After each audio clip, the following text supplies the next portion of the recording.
Can I ask you, how are you doing? How are you doing in this moment right now? In this day, in this week?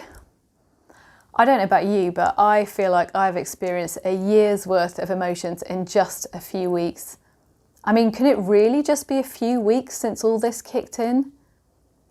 I've gone through the pain of not being able to see friends and family, the fear and the worry of who might get sick, the exhaustion as I completely rethink my role, the sadness at seeing people suffer, at lives that are being torn apart by loss of income or by sickness or being stuck in a home that actually might not be safe. I found myself weeping at morning prayer more than once.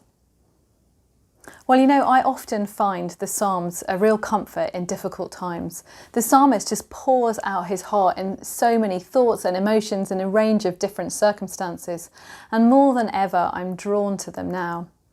Perhaps you might find them a comfort too.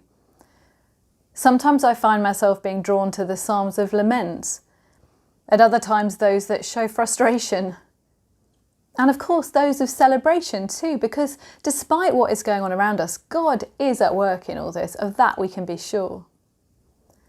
Well, this morning during morning prayer, we looked at the first half of Psalm 147, and it's a psalm that speaks of praising God and gives us such amazing truths, such as the Lord gathers up the outcasts.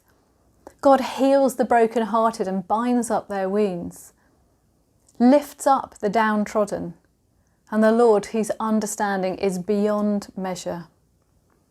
I just feel like that's such an amazing reminder that we are not alone.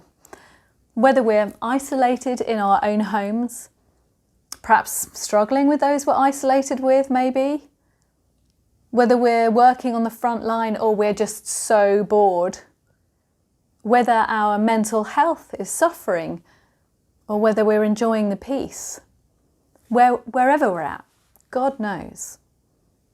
And you know, I just love that image in the psalm of God tending to our wounds, a bit like a parent might do for a child with a scuffed knee. Can you imagine that, God tending to your heart and to your emotion in that same way? Not just with us, but in that pain too.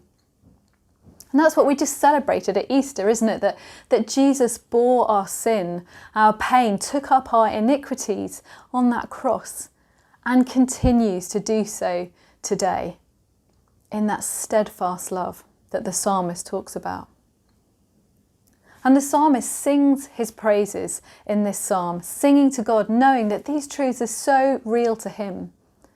So I wonder today if those truths might bring you comfort too, might cause you to sing and to praise God, no matter what you're facing in this day.